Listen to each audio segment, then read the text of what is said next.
नए भारत के नए कानून के बारे में चर्चा करेंगे। आप सभी लोगों को जानकारी हो कि आज 1 जुलाई से रात के 12 बजे के बाद से कानून लागू हो चुके हैं। कोई भी अपराध होता है तो इस नए कानून के तहत उसकी सुनवाई और सजा, न्याय, जो भी सारी चीजें हैं नए कानून के तहत होंगी। तो सर्वप्रथम हम तुम्हें नए कानून के नाम के बारे में बताएं जो आप अपने गांव समाज सब लोगों को क्या जाके बताइए। और इसमें पहला तो भारतीय दंड संहिता, उसे इंग्लिश में कहते थे इंडियन पैनल कोड। इंग्लिश में इंडियन पैनल कोड, शॉर्टकट में आईपीसी बोलते थे। उसको अब हम बोलेंगे भारतीय न्याय संहिता। न्याय को उद्देश्य रखते हुए जो हमारे कानून बनाया गया, हमारा कानून, उसका नाम कर दिया गया है भारतीय न्याय संहिता। और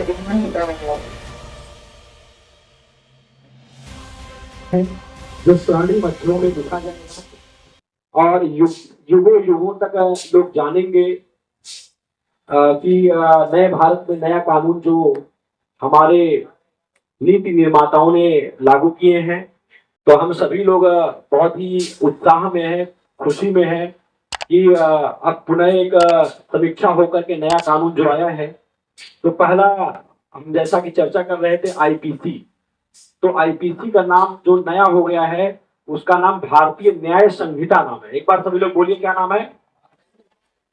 यस।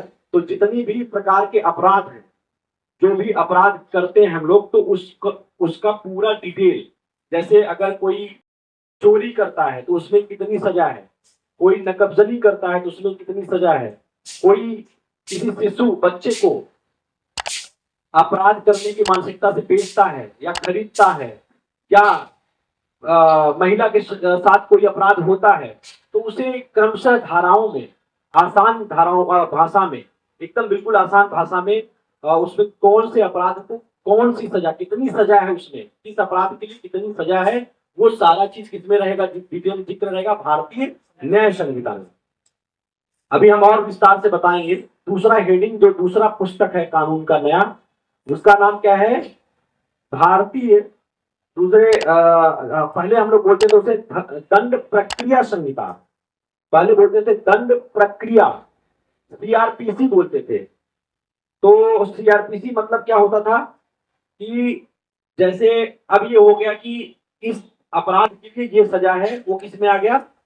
जो है भारतीय न्याय संहिता में, या पहले उसको बोलते थे आईपीसी। अब वही चीज, अब दूसरी जो चीज है सीआरपीसी, उसमें क्या होता था कि जो सजा दिलाने की प्रक्रिया है, प्रोसीजर क्या होगा। जैसे अब मान लीजिए किसी के साथ घटना हो गई, तो वो कहाँ आता है? थाने पर। तो थाने पर आने पर क्या होता है? क्या होता है? मुकदमा लिखा जाता है। तो पहले मुकदमा किस धारा में लिखा जाता था? 154 सीआरपीसी के तहत एफआईआर बोलते थे उसे, प्रथम सूचना रिपोर्ट, फर्स्ट इंफॉर्मेशन रिपोर्ट बोलते थे, एफआईआर बोलते थे ना आप लोग।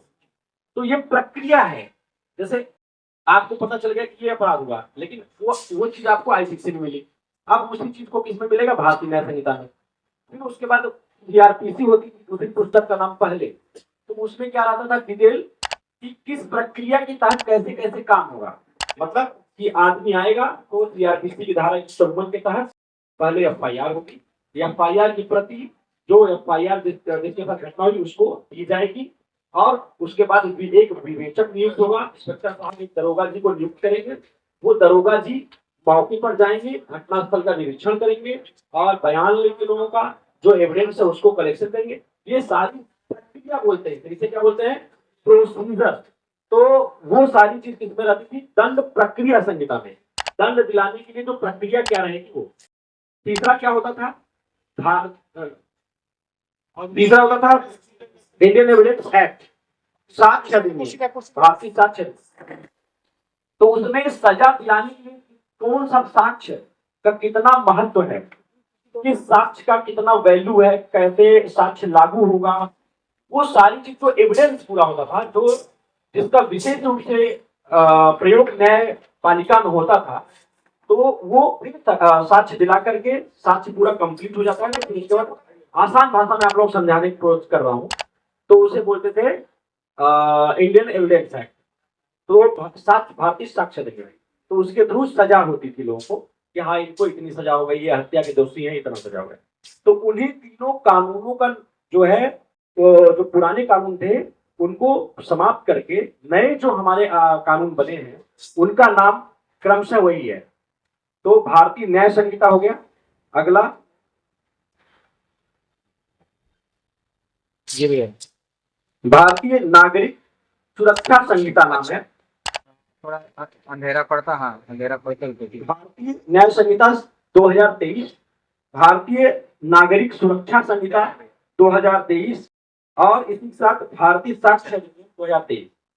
तो जो आईपीसी करते थे उसे आप लोग क्या कहेंगे? बी, क्या बोलेंगे आप लोग? भारतीय न्याय संहिता BNS आप लोग बोलेंगे, मुझसे तो याद हो जाएगा, आप लोग बताएंगे, इसीलिए तो मीटिंग, इसीलिए ये आयोजन हो रहा है कि आप सभी लोग जाकर घर पे समाज बताएं। BNS आईपीसी को आप क्या कहेंगे? BNS भारतीय न्याय संहिता 2023।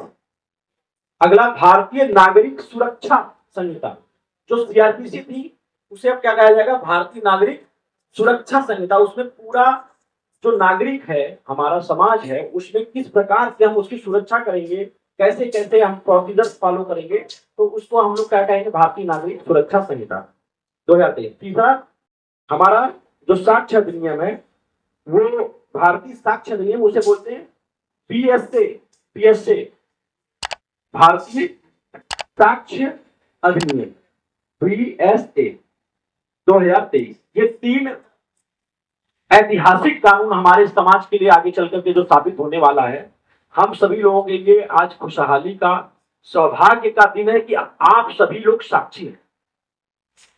जो आज के 50 साल बाद पैदा होगा वो यही कहेगा ना कि हाँ सन 2023 में कानून लागू हुआ था, सन 2024 में, सॉरी गलती से गया, 2024 में कानून लागू हुआ था। लेकिन वो जो आज हम सब सौभाग्यशाली ये हैं कि इस नए कानून को लागू होते समय हम अपने आंखों से और कानों से सुन रहे हैं और आंखों से देख रहे हैं। तो ये हमारे लिए सभी, तो पहले तो हम तालियों की गड़गड़ाहट से सोचते हैं कि आप लोग सभा में आज हम सभी लोग अपनी खुशहाली व्यक्त करें। अब दूसरी चीज कि आज से जो भी आज घटना होगा, अब रात्रि 12 बजे के बाद से जो घटना हो रहा है आज की डेट में 1 जुलाई से, उस पर ये सारे कानून लागू होंगे। अब हम कुछ महत्वपूर्ण चीज बताते हैं, जैसे महिला संबंधी अपराध। महिला संबंधी अपराध धारा 63 से शुरू होगा। धारा 63 सेक्शन 63। पहले धारा अलग थी, जैसे महिला संबंधी अपराध में 354, 376 ये सब धाराएं। लेकिन महिला संबंधी अपराध को, महिला के साथ जो अपराध होते हैं उसको और गंभीरता से लेते हुए और उसमें ज्यादा सजा और उसमें ज्यादा अच्छी तरीके से विवेचना हो और अच्छे तरीके से पीड़िता को न्याय मिले, उसके लिए वो प्रावधान किए गए हैं। अब जैसे एक छोटा सा बात मैं आपको बताता हूँ, एक इंपॉर्टेंट बात बताता हूँ। जैसे अभी क्या है कि अगर कोई एक व्यक्ति 2-3 लोगों को मिला करके, एक दो लोगों को और मिला लिया और उसके बाद किसी 18 वर्ष से कम उम्र की बच्ची के साथ अगर बलात्कार करता है तो वो क्या कहा जाएगा? Gang rape. ठीक, और उसमें सजा, आप लोग गंभीरता सुनिएगा, अपने समाज बताइएगा जाकर के सब लोग अपने आसपास, उसमें सजा, मिनिमम सजा पता है कितनी? कम से कम सजा आजीवन कारावास, इससे नीचे कोई सजा नहीं। मतलब अगर 18 साल की बच्ची है, 18 साल से कम की बच्ची है, 18 वर्ष से कम की नाबालिग, और उसके साथ एक व्यक्ति 2 लोगों को मिलाकर एक और किसी को मिला लिया तो 2 हो गए, या किसी 2-3 को मिला लिया तो वो गैंगरेप कहा जाएगा और उसमें सजा एटलीस्ट कम से कम आजीवन कारावास है और मृत्यु दंड तक। तो ये हमारी बच्चियों के लिए, 18 वर्ष से कम उम्र की बच्चियों के लिए एक बहुत बड़ा ऐतिहासिक कदम है, जो आने वाले समय में अपराधी बिल्कुल ये अपराध करना छोड़ देंगे। अगर ये सब लोग आप सुनाएंगे जाकर के, तो हमें लगता है कि इससे समाज में बिल्कुल इस प्रकार के जो कुत्सित ख्याल, गंदे विचार के लोग होंगे, वो अपने विचारों को त्याग देंगे। ठीक है, और जो किया है उसको इतनी बड़ी सजा मिलेगी कि उसका एग्जाम्पल आसपास के लोगों तक पता चलेगा, दूर दूर तक लोगों को पता चलेगा। मेरी एक गाड़ी में किताब ले आना। अच्छा, और भी कुछ मैं बताना चाहूंगा। महिला और शिशु के विरुद्ध अपराधों के विषय में और लैंगिक अपराधों के विषय में 63 आईपीसी बलात्संग मतलब रेप के बारे में, और उसमें पूरा परिभाषा एक एक चीज करके लिखा गया है। वो जो है अगला 64 आईपीसी, जो आप लोग कहते थे ना कि 376, तो वो अब चला गया किसमें, 64 आईपीसी। भारतीय न्याय संहिता की धारा 64 के तहत बलात्संग के लिए दंड है। ठीक, इसी प्रकार 64 में कई धाराएं, जैसे धारा 64(1), 64(2), ऐसे ही 65 में जो है धारा है, 65 धारा है। कुछ अन्य मामलों में बलात्संग के लिए दंड, जैसे अगर कोई 16 वर्ष से कम है, अगर मान लीजिए कोई एक व्यक्ति है, वो 16 वर्ष से कम आयु की किसी महिला से बलात्संग करता है, मतलब बलात्कार, रेप करता है, तो वह कठिन कारावास से, कठोर कारावास से, जो कम से कम 20 साल से कम नहीं होगी। समझ रहे, कोई व्यक्ति 16 वर्ष से कम उम्र की महिला के साथ ऐसी घटना करता है, बच्ची के साथ, तो कम से कम 20 साल की सजा, कठोर कारावास, और जो आजीवन कारावास तक होगी, और जब तक वो मर नहीं जाएगा, टिल डेथ वो जेल में रहेगा। इतनी मतलब कठोर सजा रहेगी। अगर यही धारा, आगे हम बढ़ते हैं, अगर 12 वर्ष, अगर यही 12 वर्ष, अगर यही 12 वर्ष से कम, अब इसी में मतलब 65 में, देखिए बच्चों के लिए स्पेशली इसमें सेक्शन कर दिए हैं। 64 में कोई वयस्क महिला, उसके साथ घटना हो रही है। 65 में दो भागों में बांट दिया गया, 65(1), 65(2). 65(1) में कहा 16 वर्ष से कोई कम उम्र की बच्ची है, उसके साथ घटना हो रही है, तो कठोर कारावास 20 वर्ष और अंतिम समय काल तक कम आजीवन कारावास रहेगा, मतलब मिनिमम सजा 20 साल। और अगर वही 12 वर्ष से कम की बच्ची है, तो 20 वर्ष कठोर कारावास, कम से कम 20 साल, और जो कि मृत्यु दंड तक। 3 चीज हमने आपको बताया था, अभी एक और बताया था, अभी उसमें भी आते हैं। और जो गैंग रेप बताया था वो 376D पहले था, अब वो किसमें आ गया, 70 में। ठीक, 376 जो था वो किसमें आ गया, 64 में। 376 जो वयस्क महिला के साथ कोई करता है घटना, तो वो आ गया किसमें, 376 पहले था वो, अब किसमें आ गया, 64।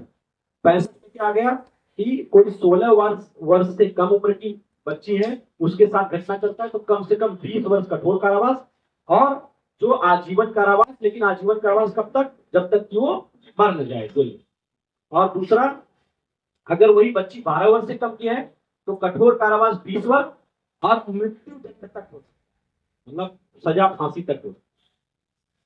और 70 में हमने क्या बताया, जो पहले 376D था, अब वो किसमें आ गया, 70 में, जो गैंगरेप है, और उसमें अगर 18 वर्ष से कम उम्र की बच्ची के साथ किया गया, तो आजीवन कारावास से नीचे कोई सजा नहीं। तो आप लोग समझ रहे हैं, मतलब महिलाओं और बच्चों के साथ जो अपराध हो रहा है नए कानून में, उसमें कितना गंभीरता से लिया गया है। तो ये ऐतिहासिक है हमारे लिए, हम सबको सीखना चाहिए इससे। और हम तो कहेंगे कि जितना जो है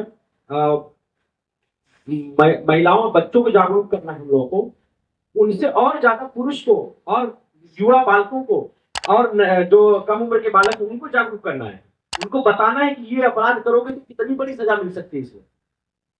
जनरली क्या है कि महिलाओं और बच्चों को हम लोग जागरूक करते हैं सब लोग, लेकिन अगर हम यही बात बच्चों को इनको बता दें, ये जा करके अभी बताएं सबको कि देखो ये घटना करने पर ये सजा है, तो आदमी का क्या है, आंख खुल जाएगा, दिमाग खुल जाएगा, नशे दौड़ने लगेंगे तुरंत। तो वो क्राइम करने से क्या है, अपने आप को बचा दे। क्राइम करने से बचाएगा जब, तो वो अपने में सुधार करेगा और किसी बच्ची का, किसी महिला का जीवन भी सुरक्षित रहेगा। ठीक है, अगला ये देखिए जो है, आप पीछे कुछ चीजें हैं उसमें भी आप लोग पढ़ के देख सकते हैं। देखिए, नए भारत के नए कानून में संगठित अपराध के खिलाफ सख्त कदम। संगठित अपराध जो है ये नया चीज है इसमें। देखिए लिखा है संगठित अपराध के खिलाफ नई दंडिक धारा जो, देख लीजिए आप लोग संगठित अपराध क्या है वो भी हम आपको बता देंगे अभी, इसमें पढ़ लेते हैं फिर आपको यहाँ इसमें से कुछ चीजें स्पेशल बताएंगे।